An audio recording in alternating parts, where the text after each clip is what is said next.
gracias por venir, ante todo.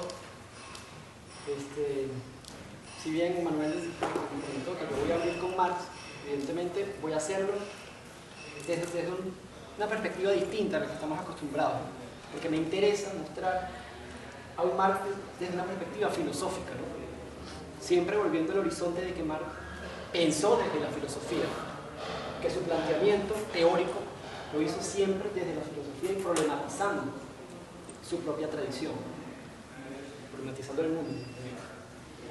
Ahora, esto me lleva a decir algo que tal vez es un poco osado que en Marx yo defendería que hay un sistema filosófico. Diría que en Marx hay un sistema filosófico, no es demasiado evidente, pero es una hipótesis, ¿no? Esto supone que la filosofía la estamos entendiendo de otra manera, que vamos a ir viendo cómo es. Marx supera, es el gran superador, como dice Manuel, de la historia de la filosofía, que es la historia del pensamiento de la humanidad. No solamente de su tradición inmediata, que era Hegel, Feuerbach, Fichte, Schelling, etc., sino de la tradición del pensamiento, porque en Feuerbach, en Hegel, se encuentra la superación de la historia de la filosofía y del pensamiento. Pero a su vez, Feuerbach y Schelling critican, por ejemplo, a Kant, ¿sí? Que Kant a su vez representa la superación de la historia de la filosofía clásica desde Platón hasta Hume, pudiéramos decir. ¿Por qué? Kant en este punto hace lo que hizo Copérnico en la ciencia.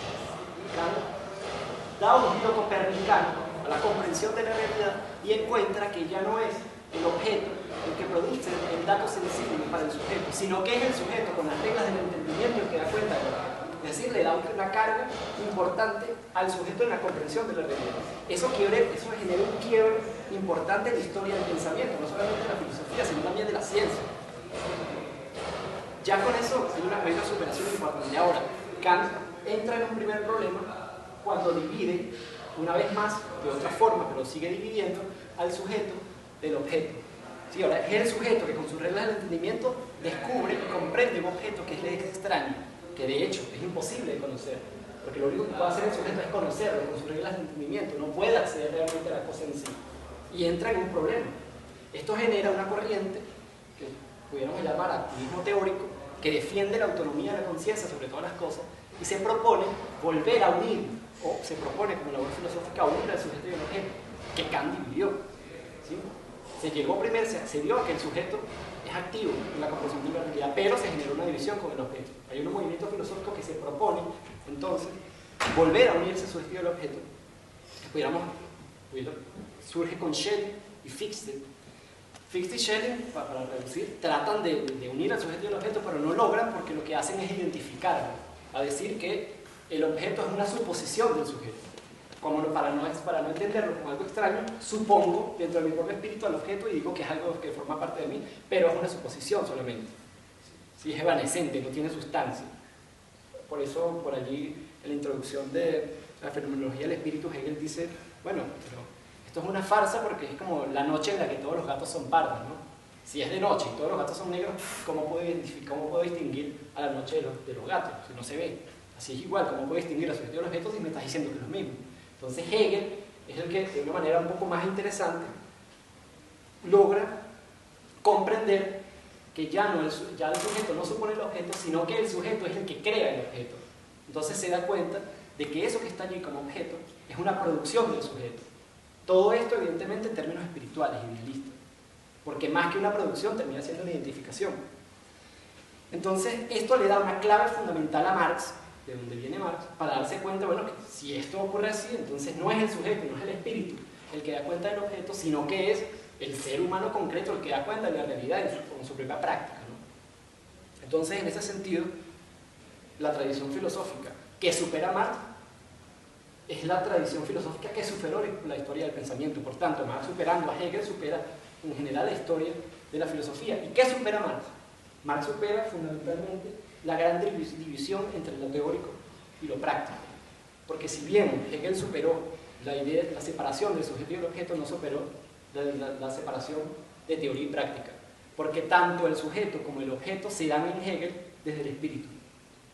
¿sí? El objeto es un objeto espiritual, no hay objeto material. De hecho, Hegel, en su enajenación, cuando plantea la enajenación, dice, bueno, cuando el sujeto cree que el objeto es algo distinto de sí, está confundido. O sea, tiene que tomar conciencia de sí mismo nuevamente y darse cuenta que eso que parece estar en el sí mismo. Por tanto, lo que está afuera, con lo exterior, con práctica, es una falta, dice Hegel. Es una falta, niega la práctica. Por tanto, la filosofía de Hegel sigue sustentada sobre la base de la historia de la filosofía, que fue que negó a la práctica como condición filosófica, como posibilidad de hacer filosofía. Por eso, en la columna vertebral del pensamiento de Marx que inaugura va a ser justamente aquí, la praxis. Marx inaugura una noción fundamental de praxis. Y digo que inaugura una noción fundamental porque, bueno, lo que puede hacer es refundar esta noción, porque esa noción ya existía, ¿no? De hecho, los griegos trabajaban, es decir, creo que ese término viene directamente del griego, pero para los griegos significaba acción moral o acción del espíritu. Bueno, no es necesario escribir eso, acción moral. Y para los idealistas alemanes, para Hegel, para Feuerbach, la praxis era la acción de la conciencia, ¿no? En ambos casos, fíjense que no está el sujeto, es una acción teórica. La praxis es una acción teórica. Marx, con el único término que tiene que refundarlo, porque, por ejemplo, nosotros tenemos la ventaja de que tenemos la noción de praxis en el español.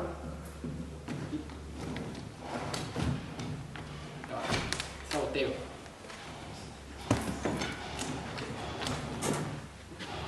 ¿Está agarrado? Bueno, déjalo ahí. Nosotros tenemos la ventaja de que en el español tenemos la noción de praxis y la de práctica, ¿no? Y podemos, cuando queremos darle una carga filosófica a uno de los dos términos, perfectamente podemos agarrar el de praxis, porque está menos viciado por el término hegeliano, por el sentido común, ¿no? Podemos hablar de praxis porque es un término que se ha adjudicado más a la ciencia, más a algunos aspectos de la ciencia social. En cambio, la práctica, bueno, es la vida cotidiana, ¿no? De hecho, no, mira, utiliza ese libro que tiene una información muy práctica, o ese pantalón es fino porque es práctico, etc. No tiene carga filosófica, ¿no? Aunque son equiparables. Por tanto, podemos utilizar praxis como práctica. Igual en italiano. En italiano se puede utilizar la noción de praxis y la noción de práctica, ¿no? Por eso, justamente, Gramsci, cuando habla de su filosofía de la praxis, utiliza la noción de praxis, ¿no? Porque tiene una carga filosófica fundamental que no tiene práctica. Ahora, pero Marx no tiene esta ventaja. Marx tiene que utilizar el término que tiene, porque en alemán praxis es práctica, se traduce como praxis, es el único término que tiene. Claro, Marx no se mete con esto es un análisis que podemos hacer, Marx no se mete con estos asuntos terminológicos, les parecen fastidiosos y los critica, la cosa de la fraseología, etc. Pero esto lo podemos hacer nosotros, entendiendo la labor filosófica que tuvo que hacer.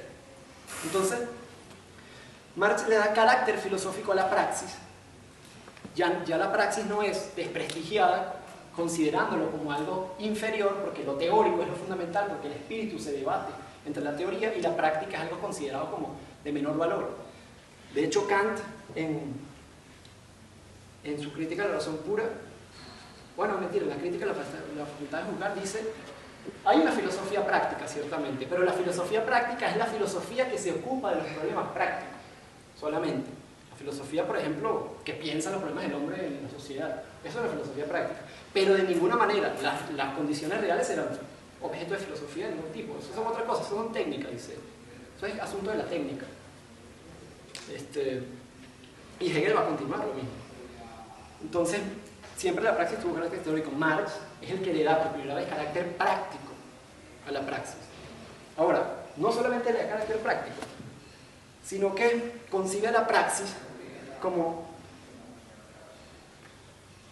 una noción fundamental donde se incluye también lo teórico. Por eso podemos decir que la praxis encuentra en sí misma la unidad de la teoría y la práctica. Si la praxis para Marx no va a ser la mera práctica, que yo tiro esto así, es praxis, sino que hay una condición teórica que la constituye. Pero esto en términos abstractos no se entiende. Ve que no se entiende en términos abstractos. Marx hace algo muy sencillo, que dice, bueno, criticando la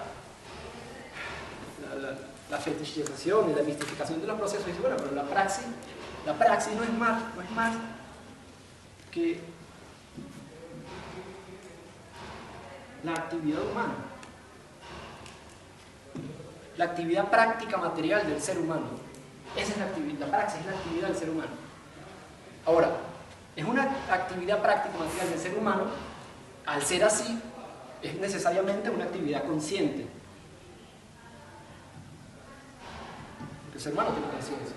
Entonces la praxis, como actividad humana, es una actividad consciente, a diferencia de otro tipo de práctica que es, bueno, puede ser la práctica animal, ¿no? Los animales, o la práctica mecánica, porque una máquina funciona perfectamente imitando un hombre, pero no tiene capacidad teleológica, no tiene conciencia. Y un animal produce objetos también, objetos prácticos, pero tampoco están guiados por una acción consciente, por un conocimiento de la realidad que está trabajando. Por eso es la actividad humana la que tiene capacidad de ser consciente y de tener un elemento teórico dentro de sí. Entonces, cuando Marx habla de praxis, está hablando de la actividad práctica material o espiritual del ser humano. Ahora, como tal, constituida por estas dos actividades, si le quitamos el elemento teórico a la praxis, se cae, se derrumba la noción. Si le quitamos el elemento teórico, se derrumba. Pues estaríamos entonces hablando de pragmatismo, de practicismo o de actividad animal o mecánica, ¿no? Nuevamente, no habría ninguna condición teórica que la caracterizaría como actividad humana. Y si le quitamos el elemento práctico, estaríamos regresando a nociones idealistas donde la praxis entonces es actividad de la conciencia o actividad moral. Entonces, por tanto, es definitorio para la noción de praxis de Marx la teoría como constitución de ella y la práctica. ¿Sí? La praxis se constituye por la teoría y la práctica. No es un elemento, no son abstracciones terminológicas que Marx utiliza. Dice, vamos a las relaciones y vamos a ver qué es la práctica. No es la acción de los seres humanos, consciente, la práctica material. Y con esto derrumba toda una tradición que separó y que enajenó al ser humano de su propia capacidad de pensar. ¿Sí? Marx se pregunta en la ideología alemana, si yo he dicho a lo largo de mi obra que la práctica es el criterio de verdad del pensamiento, ¿cómo es posible que se haya generado una idea de que el ser humano es un ser especie de celestial, un ser teórico, y que la práctica se desecha? ¿Cómo se generó esa confusión? Y él encuentra ese error justamente en las relaciones prácticas. Cuando se produce la división del trabajo, el trabajo intelectual y trabajo manual, donde solamente quienes eran esclavistas o quienes tenían únicamente una labor de pensar y de producir teóricamente, pudieron haber caído en la confusión de que el pensamiento es superior a la práctica y podían despreciar, evidentemente como lo hacían, el trabajo esclavo. O sea, a partir de una división real del trabajo, antes de la noción esclavista seguramente, se dividió la confusión de creer que la conciencia es pura. La noción de conciencia pura tiene un error justamente en la práctica. Por eso en las tesis del Feuerbach le dice a Feuerbach, está bien que se critique cómo se divide la teoría de la práctica, pero esa crítica no puede ser en el ámbito teórico, tiene que ir a la práctica y refutar en la práctica la contradicción que generó. Por tanto, hay que transformar las relaciones que dividen el trabajo en intelectual y manual para acabar con esa división, con ese problema, ¿no? Por eso el comunismo, etc. Pero no es una crítica que se pueda hacer solamente en el ámbito teórico. Ya vimos la cuestión de la unidad de la teoría y la práctica, ¿no? Vamos a ver si... Para respetar el libro, porque si no me voy a... Bueno, en este sentido, Marx está diciendo que la teoría y la práctica pueden unirse, justamente, pueden ser unidas por algo muy elemental, que si pueden estar unidas porque no son idénticas, que fue lo que intentó hacer la historia de la filosofía, identificar teoría con práctica. Todo eso sobre fondo un desprecio de la práctica, porque la práctica real no se consideraba, pero se decía que la acción de los seres humanos era la acción del espíritu desplegado, ¿sí? Entonces básicamente era una teoría práctica y una práctica teórica. Entonces Marx dice, no, una cosa es la teoría, que se da a un nivel de pensamiento, que no transforma ni entronca el mundo en sí mismo, y otra cosa es la práctica, que sí lo entronca. Si entendamos primero que son dos actividades humanas distintas que están unidas caracterizando al ser humano. Pero si la identificamos empieza el problema. Entonces, haciendo esta aclaratoria, se desprende algo que es aún más interesante, que es que la práctica y la teoría terminan teniendo grados de autonomía, porque si son actividades distintas, son dependientes, pero hay niveles o grados de autonomía. Estos grados de autonomía ha sido históricamente más fácil encontrarlos en la práctica. De hecho, la tradición del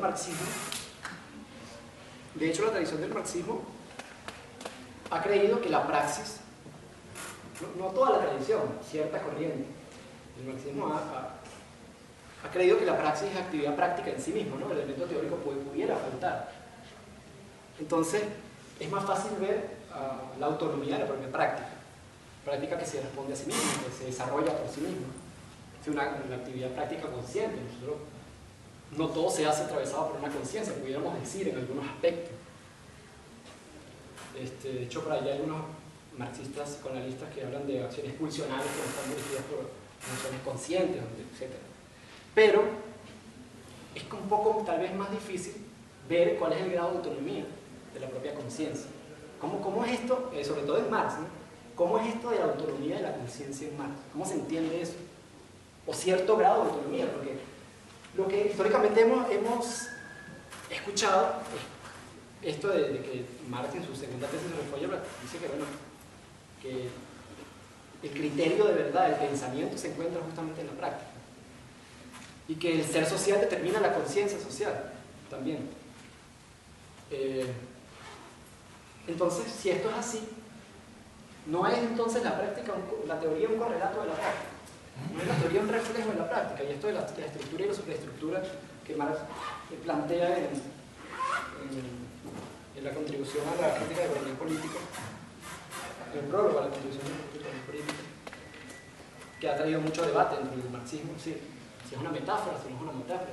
Pareciera entonces que la conciencia es un mero, el pensamiento es un mero correlato de la práctica, que no tiene, pareciera, lo que es un reflejo no tiene la autonomía. Si yo me miro en el espejo, me muevo yo, porque mi reflejo hace lo que yo hago, no puedo hacer más nada de lo que hago yo. Entonces, ¿cómo es esto de que hay cierto nivel de autonomía en el pensamiento? Sí, el criterio de verdad sí se determina por la práctica. Entonces, si nos quedamos con esas aproximaciones medio manualescas de la relación teórica práctica, caemos, bueno, en el problema que cayeron los manuales soviéticos, las lecturas. Ojo, no estoy desprestigiando que también soviético, pero ciertas lecturas que mutilaron un poco la condición compleja de lo que Marx quería decir. Entonces nos toca regresar, por eso yo reivindico regresar a Marx desde un punto de vista más político, más militante. Decimos, bueno, ¿para qué es necesario regresar a los textos? Si ya nos preparamos unos manuales que nos hagan el ABC de cómo transformar las condiciones. ¿Para qué regresar a textos complejos que no entendemos? Entonces, esto tiene su sentido, yo lo reivindico, la necesidad del manual, yo creo que es importante. No se trata de esas posturas intelectuales de decir que manuales, que para nada, pero son dos niveles distintos. Entonces, en ese sentido hay que volver a Marx y comprender que el pensamiento sí tiene autonomía en Marx, que la teoría sí tiene un grado importantísimo de autonomía, porque si no fuera así, Marx encontrará una contradicción en su propio pensamiento, por ejemplo, en el Capital. Porque en el capítulo del fetichismo y la mercancía, Marx da cuenta, dice, bueno, nosotros cuando vemos la mercancía vemos un fenómeno, ¿no?, que se nos aparece como teniendo existencia propia y se genera el fetiche de que son cosas que tienen valor por sí mismas y que se revalorizan en sí mismas y que son en sí mismas mercancías porque sí. Nos da y se nos parece que las mesas bailan y que tienen capacidades o cualidades fantasmagóricas que no sabemos de dónde vienen. Ahora, si el pensamiento fuera mero correlato, yo me quedo con esa noción de la mercancía y ya. Ahora, el pensamiento, dice Marx, es el que tiene que desocultar la verdad tras las apariencias que constituyen las mercancías. Es un trabajo que hace el pensamiento de análisis, que lo hace el ser humano, evidentemente. Pero hay un proceso de análisis que descubre y que desoculta lo que está como verdad tras esa apariencia que se nos presenta como una mercancía que no tiene sentido histórico. Y descubrimos que tras la mercancía hay trabajo, y hay un trabajo social. Y esa confusión se generó porque en el sistema capitalista los trabajos son aislados. Como no hay conciencia del proceso, se cree que las relaciones se dan entre cosas. Pero una vez que hacemos el análisis y nos damos cuenta que hay un trabajo social detrás de eso que se aparece como de presencia de un vaso que se intercambia en el mercado, nos damos cuenta que la verdad no es el vaso, sino el proceso que lo constituye y que lo determina. No voy a ahondar más en esto porque es un poco el método que se hace llamar de la economía política, pero que en realidad es el método del pensamiento de Marx, va a ser explicado ese no quiero. Pero el método justamente lo que hace es revelar, el pensamiento es más revelar que la práctica no expresa su racionalidad en sí misma. Y esto a veces es un golpe que se le da a ciertas corrientes del marxismo. La práctica no expresa su propia racionalidad. El pensamiento la revela, el análisis del pensamiento. Por eso dice Marx, en el criticismo de la mercancía, que el pensamiento encuentra el proceso ya generado, encuentra el resultado del proceso. Le toca entonces analizar y recorrer las determinaciones que constituyeron ese proceso para dar cuenta. Pero eso no lo hace la práctica por sí sola. La práctica demuestra lo que es, el pensamiento revela, y eso es profundamente hegeliano. Solamente que Hegel, dice Marx, se pierde en el camino porque se le olvidó volver a de lo que partió, que era lo concreto y lo real. Entonces Hegel, como se da cuenta de que el pensamiento es lo que descubre, dice que el pensamiento es lo real. Y la práctica entonces se reduce al mero pensamiento, porque la práctica no expresa por sí misma. Y Marx reivindica esto, incluso Marx en el prólogo, en una de las introducciones de Capital, si no me equivoco, se molesta cuando dicen que Hegel es un perro muerto, que Hegel ya no tiene nada que darle a la filosofía. Y Marx dice, bueno, yo por eso arrogantemente me declaré discípulo de Hegel, porque Hegel fue el que dio cuenta del proceso de poder comprender la realidad, solamente que la mistificó, pero dio cuenta de eso. Y yo me declaro discípulo y sigo su método, de cierta forma. Pero un método, es decir, volteado, desde la práctica, desfetichizado. Ahora, pudiéramos entender, hacer un ejercicio, tal vez de sistematización de cómo se puede entender la teoría de Marx, ¿no? La teoría pudiéramos entenderla como fines, ¿sí? Y como conocimiento. Conocimiento, queremos hablar, sí, estamos hablando de un concepto amplio, de aquí entra posibilidad de creación de hipótesis, el análisis, la reflexión propiamente, ¿no? Y los fines, bueno, es la capacidad teleológica que tiene la conciencia de plantearse un resultado. Pero esto constituye el pensamiento, que no estamos dividiendo. No se trata de dividir que algunas veces se comporta como fines y a veces se comporta como conocimiento. El contenido teórico de la conciencia pudiéramos, y aquí es una clave hermenéutica que utilizo de un filósofo latinoamericano, se llama Adolfo Sánchez Vázquez. Nos da como esta clave hermenéutica de poder interpretar la teoría de Marx así. Y digo que nos da esa clave porque Marx no se preocupa por hacer un tratado de lo que es la teoría. Está preocupado por otras cosas, pero se desprende necesariamente de su teoría esto. Bueno, debe ser más que esto, ¿no? Una aproximación. Entonces, Marx dice, bueno, por ejemplo, en el capítulo 5 del Capital, Marx señala cómo la capacidad teleológica de producción de fines es algo que caracteriza al ser humano, es decir, la praxis, ¿no? Y utiliza un recurso bien interesante que es una analogía con los animales, con el ser humano. Y dice, bueno, en la producción de un objeto, en el trabajo, en el proceso del trabajo, no solamente en el trabajo muerto, porque el trabajo, podemos hablar de que esto es trabajo acumulado, trabajo muerto, pero en el trabajo vivo, en el proceso práctico, de la actividad práctica humana que produce un objeto, que es el trabajo, no sujeto necesariamente a relaciones de producción específicas, el trabajo en general, lo rige una actividad consciente. ¿Sí? Trabajo, la actividad práctica la rige una actividad consciente, cosa que distingue a la actividad práctica animal, ¿no? Que no la rige una actividad consciente, y utiliza el recurso y dice, bueno, la mejor de las abejas superaría mucho al mejor de los obreros en la calidad y en la exactitud de la producción de un panal, ¿sí? Pero el peor de los albañiles superaría mucho a la mejor de las abejas porque puede plantearse teóricamente lo que luego va a ser en la práctica. ¿Sí? Tiene la capacidad teleológica de plantearse un resultado y de llevarlo a cabo, cosa que un animal lo hace de manera instintiva. Entonces, Marx encuentra que la actividad práctica material, es decir, la praxis, tiene un contenido teórico que es producción de fines y que expresa, bueno, su grado de autonomía. ¿Qué mayor grado de autonomía de que algo que no existe aún pueda determinar a la práctica humana? Porque es la determinación que viene del futuro. ¿Sí? Es la determinación de algo que no existe que va a ser que existe. Y eso se produce a nivel periodístico. Y si la teoría fuera mero correlato, no tuviera como capacidades de influir en la práctica de esa manera. Evidentemente, tenemos que entender que la finalidad sigue dependiendo de la práctica. Porque si tiene capacidad de producir un objeto es porque sabe lo que es ese objeto, porque ha visto ese objeto, porque ha estado en relación con ese objeto. No es que cuando nace ya tiene una capacidad finalística, ¿sí? Eso se va a construir, el ser humano va autoconstituyéndose en la propia práctica. Si la práctica hace que se cree a sí mismo y que cree la capacidad de plantearse fines porque los lleva a cabo. No es que nació y Dios le creó la semilla de la finalidad, como se mistificó en la historia de la filosofía. Pero lo que se quiere mostrar es el proceso activo, que como algo que viene del futuro determina la propia práctica, y que hay una actividad, bueno, medianamente autónoma, si tiene grados de autonomía. No es absoluta porque sabemos que no es innata, a priori.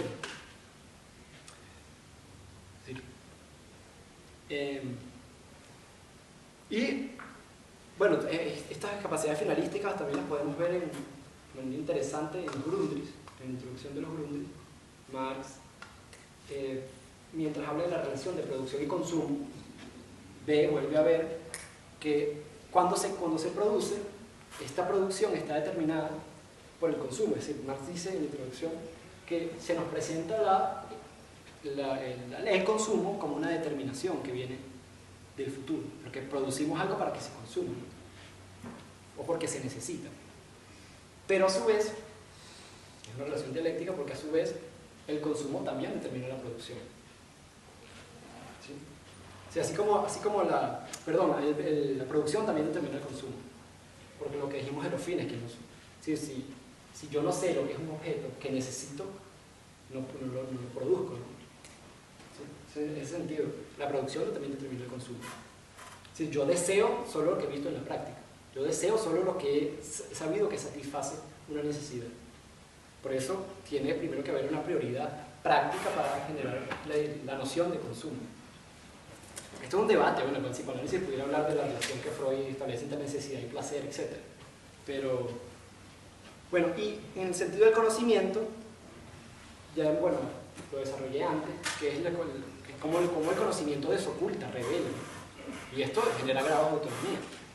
Si tiene la capacidad de plantearse hipótesis, de cómo transformar o no un objeto, cuál es el método correcto de acercarse a la realidad, eso lo hace el propio conocimiento cuando estudia las relaciones prácticas. Con la capacidad de análisis y de desocultar en las relaciones lo que está como revelándose como verdad.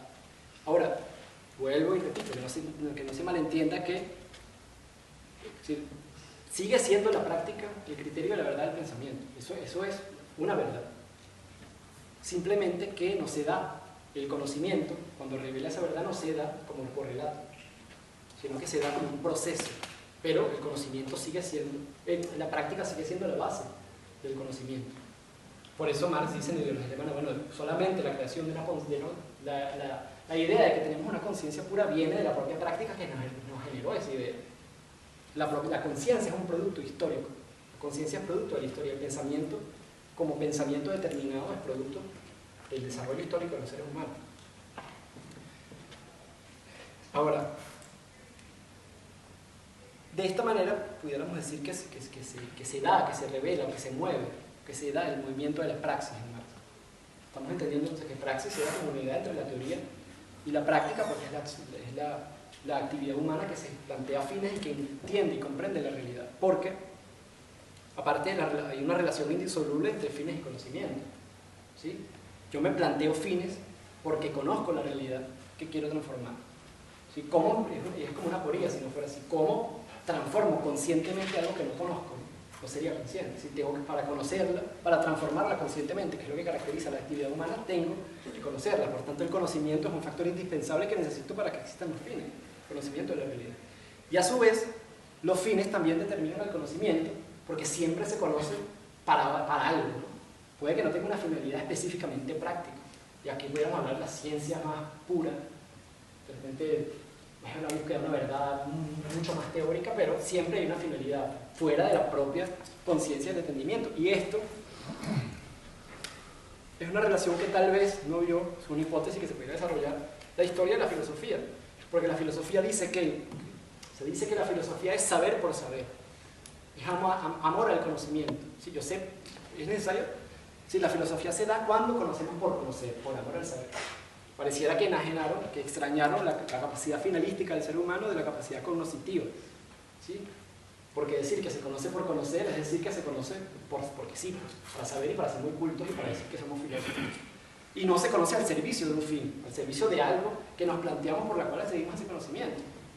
Y cuando revisamos la historia efectiva de la filosofía, todos los filósofos más especulativos y más abstractos estuvieron siempre al servicio de una realidad práctica de su época. El propio Kant, Platón. Se dice que Heráclito, el que habló de que todo fluye, bueno, era pescaba y sus relaciones las hizo desde la práctica, y por eso hizo una analogía con el mar, con el río, porque tenía relaciones prácticas con el río. Entonces, lo más abstracto que pareciera tiene siempre una implicación y una necesidad práctica. Entonces Marx, cuando establece los fines y los conocimientos como elemento teórico, está señalando eso, está dándole un golpe a la noción de la filosofía, que es saber por saber, y un poco apuntando a la hipocresía. Marx era así, vamos a ser honestos, ¿no? Y bueno, yo al principio había dicho que yo afirmaba que había un sistema filosófico en Marx, ¿no? El sistema filosófico no solamente se revela o se expresa cuando estamos al frente de un concepto filosófico como la praxis, solamente. Porque la praxis es una noción, bueno, filosófica, ¿por qué? Porque da cuenta de la totalidad de lo real, pudiéramos decir, resumir, ¿sí? Marx, desde la categoría de praxis, da cuenta del ser humano, de lo que es, de la historia, del propio conocimiento, de la verdad del pensamiento, del propio pensamiento. ¿Sí? No hay nada que no se explique desde la posibilidad práctica. Pudieran decir, bueno, por eso intérprete, por ejemplo, Karl Popper utiliza el término de realidad humano-social, ¿no?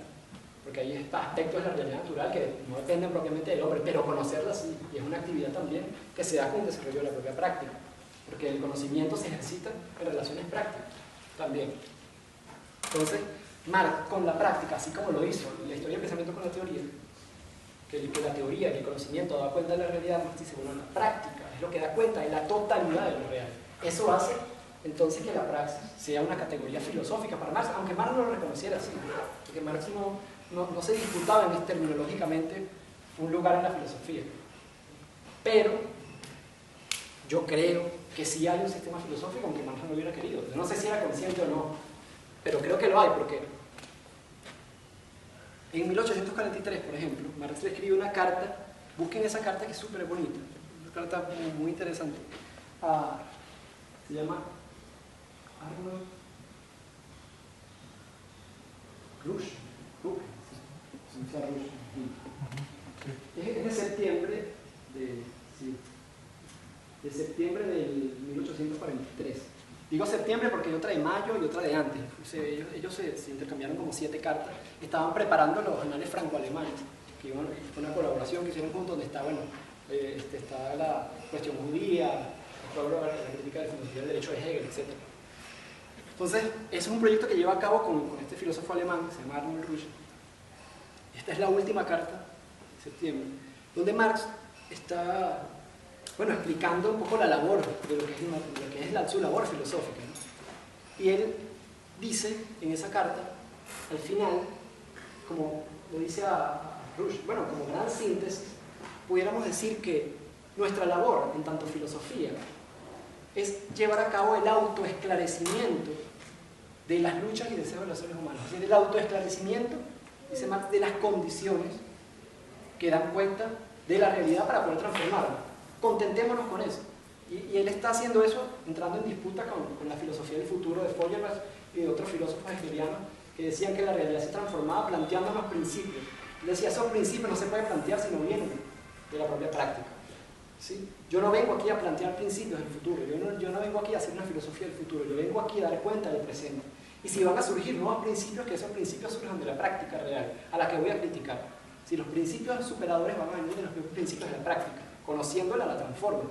Ahora, si me invento principios, voy a estar destinado y confinado a la condición errante de propia especulación.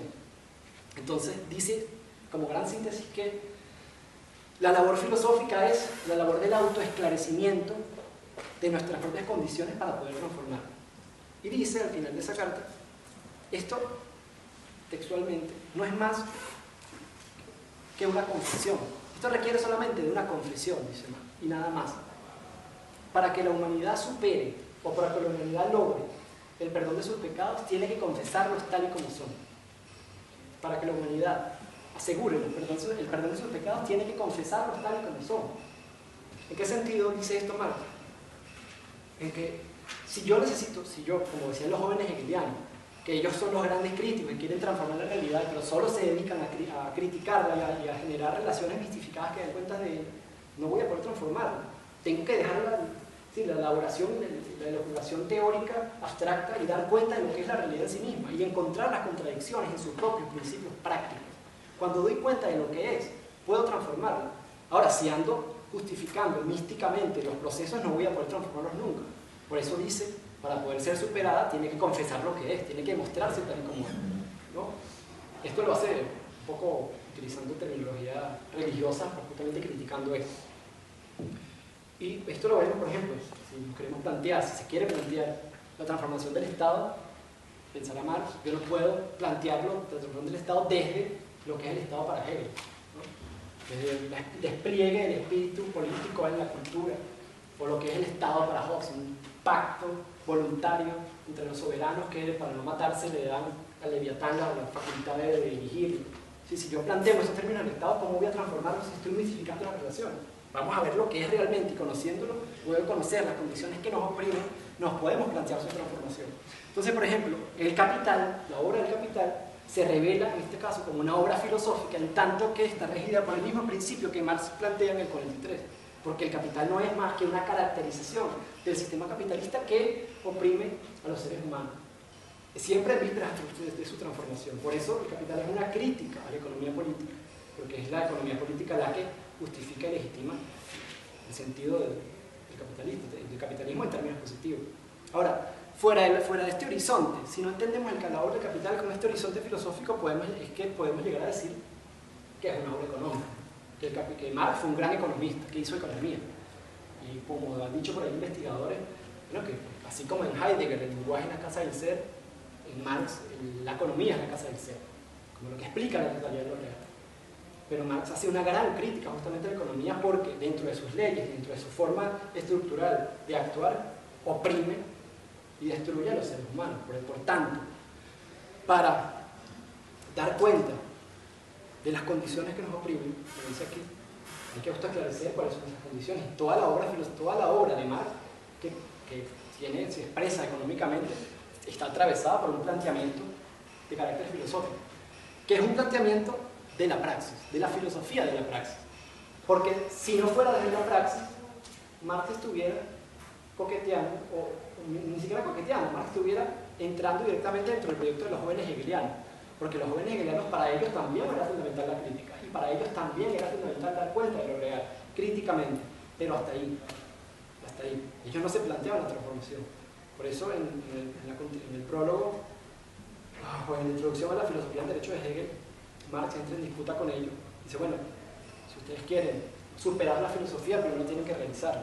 La filosofía se supera, si ustedes quieren superar la filosofía y su carácter especulativo, eso se supera llevándola a la praxis, haciendo una praxis de la filosofía, transformando las condiciones. Entonces el carácter práctico de esta noción de Marx de filosofía es lo que distingue al carácter teórico de los jóvenes hegelianos. En este sentido, pudiéramos decir que Marx y toda la obra de Marx está atravesada por un horizonte filosófico, ¿no? Aunque sea una filosofía de la praxis, no es una filosofía especulativa. Por eso Marx no está interesado en hacer la reproducción de lo que ha sido la filosofía siempre, sino de una filosofía que se plantea la transformación para la superación de los malestares de la humanidad.